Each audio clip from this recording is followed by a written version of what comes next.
우리가 흔히 또 듣고 하는 말 중에 존재감이라고 하는 말이 있습니다. 존재감이 있다, 존재감이 없다, 존재감이 강하다, 존재감이 약하다. 이 존재감의 사전적 의미는 사람과 사물이 그 자체로 가지는 영향력과 가치를 존재감이라고 합니다. 사람들은 누구나 자신의 존재감에 대해 관심을 갖습니다. 다른 사람이 자신을 어떻게 생각하는지, 자신이 어떤 영향력을 가지고 있는지, 자신이 소속한 공동체에서 얼마나 필요한 사람인지, 존재감에 따라 자신감이 생기기도 하고 열등감에 빠지기도 합니다. 존재감이 약한 사람의 특징 중에 하나가 상처를 쉽게 잘 받는다는 것입니다.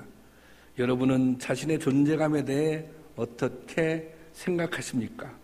또 어느 순간 자신의 존재감이 약화된다고 생각되십니까? 저는 아내가 가끔 저에게 핀잔을 주는데 아주 제 존재감을 떨어뜨리는 말들이 있습니다. 목회를 더 좀 잘할 수는 없어? 설교를 그렇게밖에 못해? 결정적인 존재감을 떨어뜨리는 마지막 한마디, 목사가 왜 그래? 뭐 이런 말들입니다. 이런 얘기하면 여러분들 기분 좋아하시는구나. 드라마나 영화 용어 중에 신스틸러라고 하는 말이 있습니다. 직역하면 장면을 훔치는 사람, 이런 뜻인데요.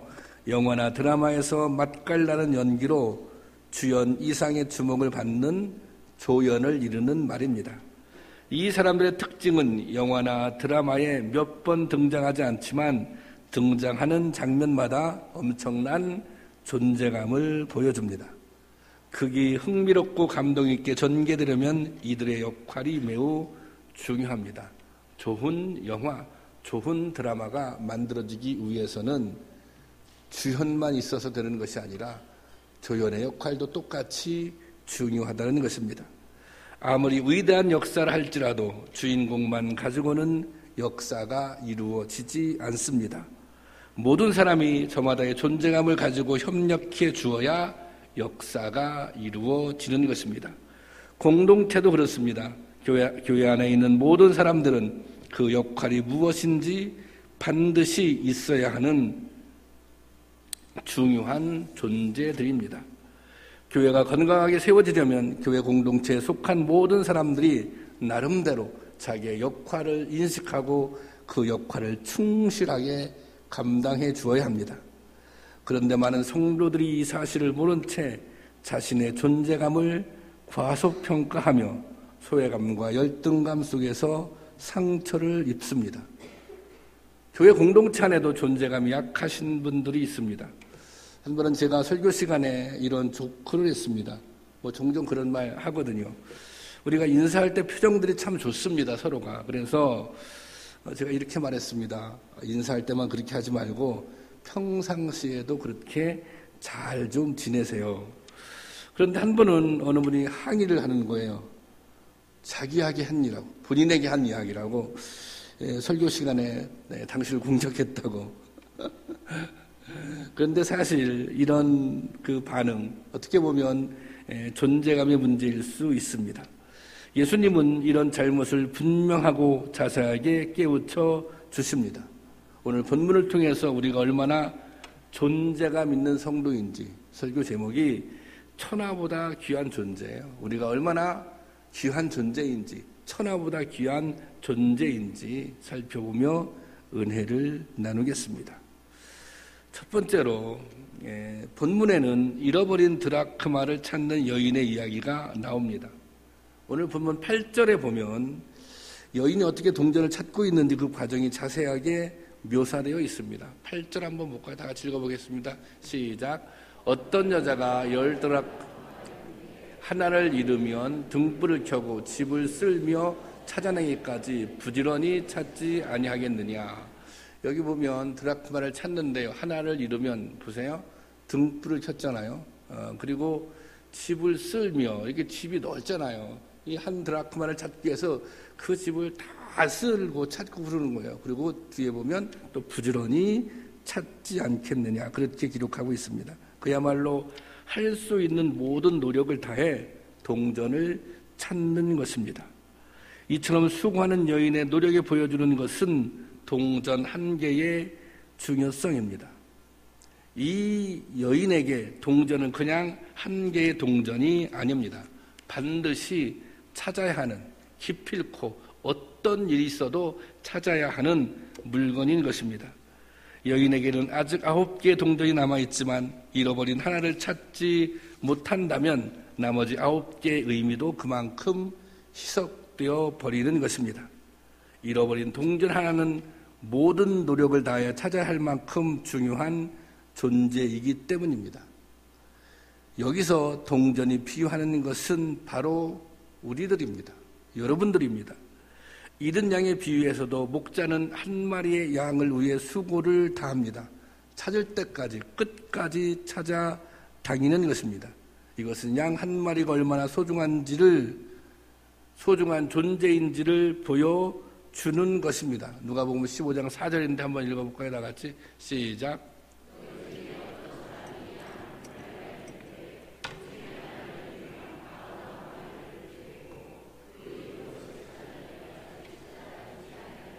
예, 지금 이 주인에게는, 이 목자에게는 양 99마리가 있어요. 근데 한 마리를 잃어버렸어요. 근데 지금 모든 방법을 다 동원해서 이 한 마리를 찾고 있습니다. 그래서 사실은 이 목자의 마음은 양 99마리와 잃어버린 양 한 마리가 똑같이 다 귀중한 것입니다. 이 비유를 통해서 주님이 말씀하고자 하는 것이 무엇입니까? 그것은 바로 우리를 향한 하나님의 사랑입니다. 하나님은 우리가 죄인이었을 때 먼저 우리를 찾아와 사랑하셨습니다. 예수님이 누가복음 19장 10절에 보면 예수님이 나무 위에 숨어있는 삭개오를 찾아내시고 이렇게 말씀하십니다. 인자가 온 것은 잃어버린 자를 찾아 구원하려 함이니라. 지금 삭개오는 숨어서 예수님을 보고 있습니다. 사실 그때 당시에 삭개오는 세리장이었었는데 세리장 정도 되면 주변에서 이게 아주 매국노라고 손가락질을, 유대 사회에서 이게 지금 이렇게 왕따된, 이게 무리에 섞여 있을 수 없는 그런 존재였습니다. 몰래 이제 군중 뒤에 숨어서 나무에 올라서 예수님을 보고 있는데요. 예수님께서 삭개오를 부르시는 거죠. 예수님이 삭개오를 부르시는데, 자, 여기서 예수님이 삭개오를 부르시는 게 중요합니다. 여기 인자가 오는 것은 잃어버린 자를 찾아 구원하려 함이니라 했습니다. 잃어버린 자를 찾아. 삭개오가 주님을 찾아가는 것이 아니라 주님이 삭개오를 찾아 가신 것입니다. 우리가 주님을 찾아가는 것이 아니라 주님이 우리를 찾아온 것입니다. 그러니까 우리는 주님께서 찾아낸 존재들입니다. 이것이 세상의 다른 종교들과 기독교의 다른 점입니다. 세상에 있는 모든 종교는 사람이 신을 찾는 과정으로 이루어져 있습니다. 불교든 유교든 이슬람이든 사람들이 필요에 의해 신을 찾고 신께 나가는 내용입니다. 그런데 기독교는 하나님이 먼저 찾아오셨습니다. 하나님이 먼저 사랑하시고 하나님이 먼저 언약을 제시하시고 배반하고 떠난 인간들을 기다리시고 용서하시고 그리고 다시 사랑하십니다. 인간은 하나님을 알 수도 없고 하나님께 나갈 수도 없는 절망적인 존재입니다. 그런데 하나님이 먼저 다가와 손을 내미시고 사랑하시는 것입니다. 하나님은 당신을 사랑하십니다. 이 말은 우리가 교회에서 가장 많이 듣는 말입니다. 교회마다 숨없이 나눠주는 전도지마다, 프레카드마다, 교회 간판마다 하나님은 당신을 사랑하신다고 부르짖고 있습니다. 그러나 이 하나님은 당신을 사랑하십니다 한마디의 말에 감동받고 은혜받는 사람들은 별로 없는 것 같습니다. 이 말이 진리이지만 너무 흔한 말이 되고 보니 그냥 그런 말일 뿐 가슴에 와 닿지 않는 것입니다. 하지만 이것은 변하지 않는 영원한 진리입니다. 여러분 아십니까? 여러분 믿으십니까? 하나님이 먼저 사랑하셨습니다. 하나님이 먼저 찾아오셨습니다. 아무것도 아닌 나를, 더럽고 추한 나를, 죄 가운데 있는 나를 연약하고 부족한 나를 하나님이 먼저 사랑하셨습니다. 그리고 이 하나님의 사랑은 변함도 없고 차별도 없습니다. 우리의 인생의 값을 먹인다면, 우리가 얼마짜리 그렇게 말하잖아요. 우리 인생의 값을 먹인다면 우리는 예수님짜리 인생입니다. 그것은 예수님의 생명값으로 우리가 구원을 얻었기 때문입니다. 새로운 생명을 얻었기 때문입니다. 여러분, 우리 자신이 그런 존재입니다. 이것이 우리들의 존재감입니다. 하나님께서 여러분들을 사랑하십니다. 하나님께는 우리 한 사람 한 사람이 특별한 존재입니다. 이 믿음이 우리 가운데 있다면 그 어떤 상처로부터, 그 어떤 열등감으로부터, 그 어떤 패배감으로부터 벗어날 수 있을 것입니다. 여러분, 하나님이 여러분들을 사랑하십니다. 두 번째로,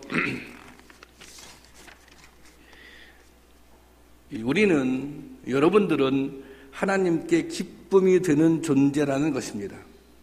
여러분들이 하나님께 기쁨이 되는 존재라는 것입니다. 좀 찔리지 않습니까? 내가 어떻게 하나님께 기쁨이 될 수 있지? 연세가 드신 성도님들에게 가장 기쁨을 주는 존재가 누구입니까? 제가 얼마 전에 그 목회 게시판에 쓴 글이 있는데요. 제목이 그렇게 예쁜가요입니다. 기억하시죠? 그럼 누가 그렇게 예쁜가요? 그분들에게는 손자, 손녀들이 그렇게 예쁩니다. 그래서 휴대폰에 사진을 저장해 놓고 수시로 들여다봅니다. 그리고 사진뿐만 아니라 요즘에는 동영상을 찍어서 봅니다. 본인만 보면 되지. 뭐 그렇게 대견스럽다고 주변 사람들 막 보여줍니다. 보여달라고 하지 않는데도. 할머니, 할아버지에게는 손자, 손녀가 그야말로 큰 존재감입니다. 요즘으로 얘기하면 미친 존재감입니다. 여러분, 그 어린아이가 여러분들의 손자, 손녀가 무엇을 해주어서 기쁨입니까? 그렇지 않습니다. 그냥 존재 자체가 기쁨인 것입니다. 하나님 아버지 앞에서도 우리가 그런 존재라는 것입니다. 본문에서 온갖 수고 끝에 동전을 찾아낸 여인은 이웃과 친구들을 불러 잔치를 엽니다. 9절 말씀 한번 볼까요? 9절 말씀 시작. 또 찾아낸즉 벗과 이웃을 불러 모으고 말하되 나와 함께 즐기자. 이른 드라크마를 찾아내었노라 하리라. 이 드라크마가요, 당시 은전인데 로마의 화폐였습니다. 그래서 그 유대의 화폐, 그 데나리온과 거의 같은 그 수준인데요. 이게 이제 노동자 하루에 품삯 정도 되는데요. 자, 이것을 찾았어요. 이것을 찾았다고 사람들을 불러서 다 잔치를 베풀었어요. 그러면 아마 한 드라크마 찾아서 잔치를 베풀었는데 비용은 10드라크마가 다 사용됐을 거예요. 이게 참 어리석잖아요. 이 내용으로 보면. 그렇지만 이게 이 비유가 주고자 하는 것이 얼마나 컸으면, 하나를 찾은 것이 얼마나 컸으면 나머지 내가 9개를 다 소비해서라도 잔치를 베푼다라고 하는 것은 하나를 찾은 기쁨이 그렇게 크다는 것입니다. 잃어버린 하나가 그렇게 소중했다는 것입니다. 아버지를 되찾은 이 탕자의 비유에서도 나타납니다. 아버지는 아들을 되찾은 기쁨에 살찐 송아지를 잡고 풍악을 울리며 잔치를 베풉니다. 아버지의 기쁨은 오직 잃어버린 아들을 되찾은 것에 대한 기쁨입니다. 되찾은 기쁨으로 아들이 저지른 모든 죄과를 조건 없이 용서하는 아버지의 모습은 하나님의 무조건적인 사랑을 보여주고 있습니다. 오늘 우리의 존재 이유와 가치는 바로 이 사랑 안에서 주님의 무조건적인 사랑, 주님의 변함없는 사랑, 우리를 보고 그저 기쁨을 느끼시는 그 주님의 사랑 안에서 이해되어야 하는 것입니다. 하나님이 나를 기뻐하시며 사랑하신다는 사실을 믿게 될 때 넘어진 자리에서 일어서며 다시 회개하고 돌아오는 힘을 얻게 됩니다. 예수님의 공생의 사역 가운데 중요한 것 하나가 그때 당시에 또 존재감이 없는 사람들이 많이 있었거든요. 존재감이 없는 사람들의 존재감을 회복시켜주는 일이었습니다. 존재감을 회복시켜주는 일. 너는 천하보다 귀한 존재야, 이것을 회복시켜주는 그런 사역을 하셨다고 하는 것입니다. 요한복음 2장에 보면 물을 포도주로 변화시키는 이야기가 나옵니다. 사실 여기서 물은 구정물이나 다름없습니다. 유대인의 정결법에 따르면 유대인들이 이렇게 잔치를 참여하잖아요. 잔치를 참여하면 잔치집 입구에 물동이를 놔둬요. 그래서 이제 손을 깨끗하게 씻고 잔치에 참여하게 되는 것입니다. 예수님께서 하인을 시켜서 야, 물 갖다가 따라줘라 라고 했을 때 이 물은 그러니까 어떤 물이에요? 이 물은 사실은 구정물입니다. 그러니까 예수님은 이 구정물을 포도주로 만드신 것입니다. 성경은 이것을 첫 번째 표적이라고 소개하고 있습니다. 요한복음 2장 11절 말씀 볼까요? 시작. 예수께서 이 표적을 갈릴리 가나에 행하여 나타내심에 제자들이 그를 믿으니라. 보세요. 여기서 예수께서 이 첫 표적을 그랬습니다. 표적에 해당하는 헬라어는 세메이온인데 이 말은 예고라고 하는 의미의 단어 세마에서 유래했습니다. 그러니까 이게 표적이라고 하는 것은 내가 앞으로 이 기적을 통해서 내가 앞으로 어떤 일을 할지를 보여주겠다, 그런 의미가 담겨져 있는 것입니다.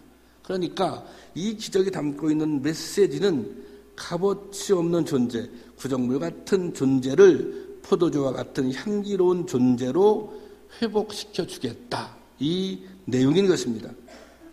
별 볼 일 없는 인생이라고 패배감에 빠져 있는 사람이 있다면, 구정물 냄새나는 인생이라는 죄책감에 사로잡혀 있는 사람들이 있다면, 상처에 사로잡혀 더 이상 살 가치가 없다고 생각하는 인생들이 있다면, 그들이 얼마나 존귀한 존재인지를, 천하보다 귀한 존재인지를 깨닫게 해 주겠다는 것입니다. 성경에 보면 스스로 존재감이 없다고 생각했던 무수한 인물들이 등장합니다. 마태는 세리였습니다. 당시 세리는 유대인들로부터 매국노라고 손가락질을 당했습니다. 사마리아 우물가의 여인은 과거에 남편을 5이나 두었던 모든 사람들로부터 손가락질을 받던 여인이었습니다. 소경 바디메오는 앞을 보지 못하고 평생 구원하는 인생으로 살아가고 있었습니다. 예수님 주변에 있던 세리, 과부, 병자, 어린이들까지 전부 당시에는 존재감이 없었습니다. 이들은 죄책감 때문에, 상처 때문에, 주변의 따가운 시선 때문에 소외당하고 존재감 없는 인생을 살아갔습니다. 존재감은커녕 존재하는 것 자체가 부담스러운 인생들이었습니다.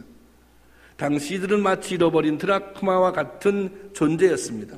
스스로 하나님 사랑 밖에 있는 인생으로, 구원이 없는 인생으로 생각했기 때문입니다. 그런데 주님께서 오히려 그들을 더욱 특별한 존재로 여기셨습니다. 그들도 주님께 기쁨을 주는 존재가 된다는 것을 깨닫게 해 주신 것입니다. 여러분, 주님께서 여러분들을 보고 기뻐하십니다. 때로 넘어지고 아버지의 기대에도 못 미치고 탕자처럼 아버지의 뜻을 거역하기도 하지만, 그렇다고 해서 주님의 마음이 변하는 것은 아닙니다. 주님의 사랑이 변하는 것은 아닙니다. 이 주님의 마음을 헤아릴 수 있기를 원합니다. 이 주님의 마음, 주님의 사랑을 헤아릴 때 우리가 존귀한 인생으로 회복될 수 있습니다. 향내나는 인생으로 살아갈 수 있습니다. 더 나아가서 선한 영향력을 끼치는 존재들로 살아갈 수 있는 것입니다. 여러분, 여러분의 존재감이 회복될 수 있기를 원합니다. 그래서 정말 주님께도 기쁨이 되고, 교회에도 기쁨이 되고, 성도들과 이웃에게도 기쁨이 되는 인생들이 다 될 수 있기를 주님의 이름으로 축원합니다. 마지막으로 세 번째는 자신이 어떤 존재인지를 분명히 알아야 합니다. 이사야서 43장 1절 말씀 한번 볼까요? 이사야서 43장 1절 다 같이 보겠습니다. 시작.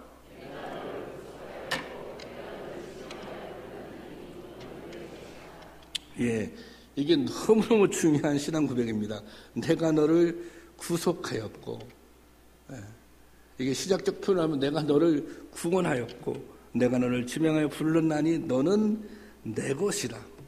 너는 내 것이라라고 하는 것은 너는 나의 소유다, 이런 말씀입니다. 하나님은 택한 백성을 향하여 너는 내 것이라고 말씀하십니다. 나의 소유다, 이런 뜻입니다.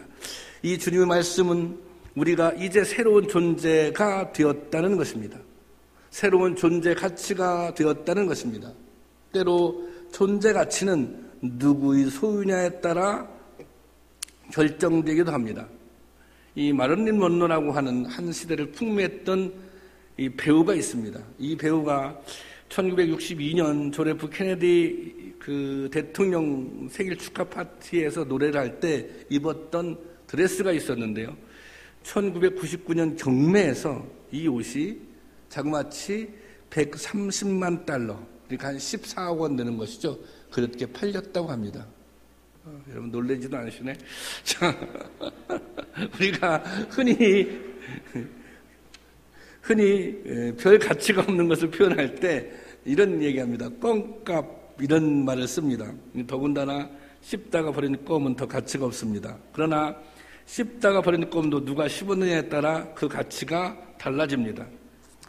이 알렉스 퍼거슨이라고 하는 그 박지성 선수가 뛰었던 맨체스터 유나이티드 감독이 있습니다. 전 감독이 되었죠.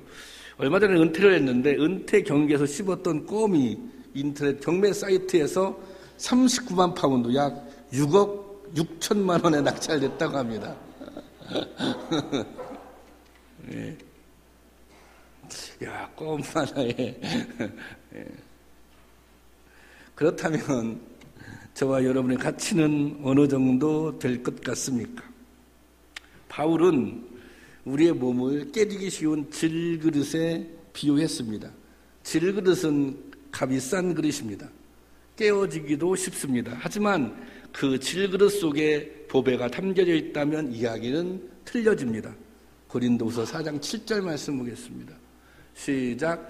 우리가 이 보배를 질그릇에 가졌으니 이는 심히 큰 능력은 하나님께 있고 우리에게 있지 아니함을 알게 하려 함이라. 질그릇에 뭐가 담겨져 있어요? 이 보배가 담겨져 있어요. 보배가 누구예요? 예수님이세요. 우리가 질그릇과 같이 깨어지기 쉬운 존재지만 그 안에 예수님이 계심으로 무한한 하나님의 능력을 나타낼 수 있다는 것입니다. 우리는 질그릇과 같은 존재이지만 그 안에 보배이신 예수 그리스도가 계시고 또 우리의 주인은 누구십니까? 우리의 주인은 하나님이십니다. 우리의 주인은 주님이십니다. 우리의 가치가 완전히 달라진 것입니다. 정말 천하보다 귀한 존재가 된 것입니다. 하지만 많은 성도님들은 이 달라진 자신의 가치를 깨닫지 못합니다.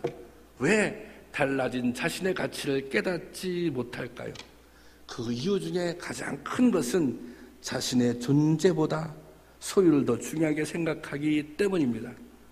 내가 누구인가, 내가 어떤 사람인가에 행복이 결정되는 것이 아니라 내가 무엇을 얼마나 많이 가졌느냐에 행복이 결정되기 때문에 자신이 얼마나 귀한 존재라는 것을 느끼지 못합니다.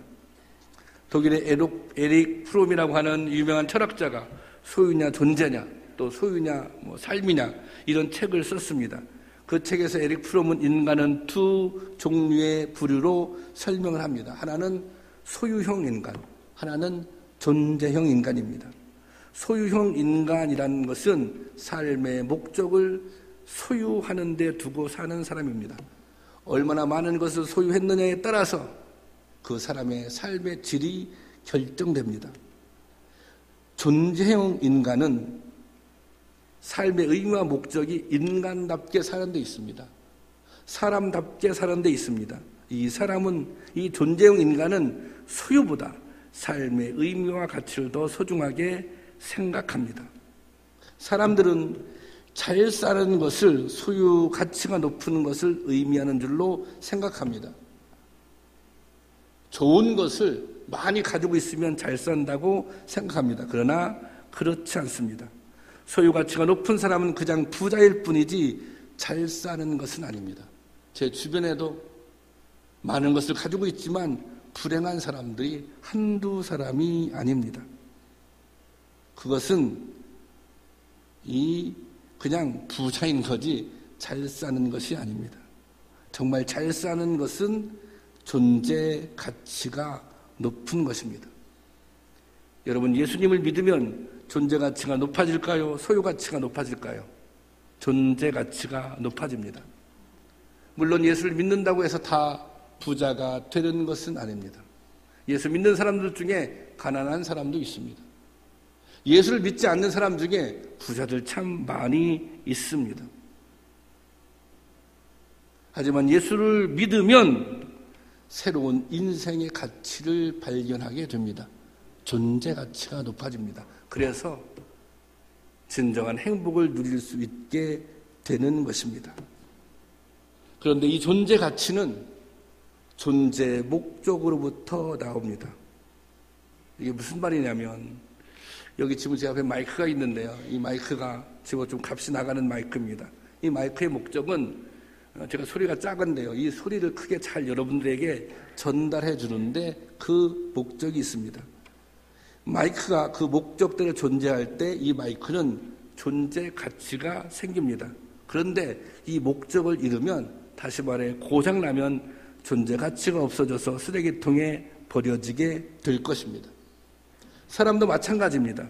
사람의 존재 가치는 그가 얼마나 소유하였느냐로 판단되는 것이 아닙니다. 그 사람이 얼마나 존재 목적을 깨닫고 그 목적대로 살아가고 있는지를 목적대로 살아가고 있는가로 판단하는 것입니다. 여러분, 여러분의 존재 목적은 무엇입니까? 여러분은 어떤 목적을 가지고 인생을 살고 있습니까? 어떤 목적을 가지고 신앙생활을 하고 계십니까? 우리가 어떻게 하면 우리의 존재 목적을 잘 알 수 있습니까? 사실은 마이크의 존재 목적은 어디서 결정돼요? 마이크가 결정하는 게 아니에요. 마이크의 존재 목적은 마이크를 만든 사람에 의해서 결정됩니다. 우리의 존재 목적은 어디서 결정된 거예요? 우리를 만드신 하나님에 의해서 결정되는 것입니다. 우리의 창조주인, 우리의 소유주이신 하나님께로부터 나오는 것입니다. 우리를 향하신 하나님의 뜻과 생각이 우리의 존재 목적이고, 그 존재 목적대로 살아갈 때 우리는 존재 가치가 있는 사람이 되고, 이 사람이 잘 사는 사람이 되는 것입니다. 나는 하나님께 속한 하나님의 소유라고 하는 존재 고백이 있을 때 하나님의 역사 속에서 자신의 역할을 깨닫고 그 역할에 최선을 다할 수 있는 것입니다. 여러분, 우리는 천하보다 귀한 존재들입니다. 하나님께서 특별 우리를 사랑하십니다. 우리는 예수님짜리 인생입니다. 이것이 우리의 존재감입니다. 그런데 그 다음 우리가 이 존재감을 확인했다면 여기에 그치지 말고 존재 목적도 깨달아야 하는 것입니다. 존재 목적에 합당한 삶을 살 때 하나님의 뜻을 이루어드리는 존재감 있는 인생들이 될 것입니다. 런던 캔터버리 베리 교회에 니콜라이라는 집사가 있었습니다. 17살에 교회를 관리하는 사찰 집사가 되어 평생을 교회 청소와 심부름을 했습니다. 그는 교회를 자기 몸처럼 사랑하고 맡은 일에 헌신했습니다. 그가 하는 일 중에는 시간에 맞춰 교회 종탑에 종을 치는 일이었습니다. 그는 교회 종을 얼마나 정확하게 쳤든지 런던 시민들은 도리어 자기 시계를 니콜라이 집사의 종소리에 맞추었다고 합니다. 그가 그렇게 교회 열심히 하면서 키운 두 아들은 캠브리지와 옥스포드 대학의 교수가 되었습니다. 어느 날 두 아들이 아버지 니콜라이에게 말하였습니다. 아버지, 이제 일 그만하세요. 교회에서 종치는 일, 교회 청소하는 일 그만하세요. 그러자 니콜라이는 아니야, 나는 끝까지 이 일을 해야 해. 그렇게 대답했습니다. 그는 76살까지 종을 치며 교회를 사랑하고 관리하였습니다.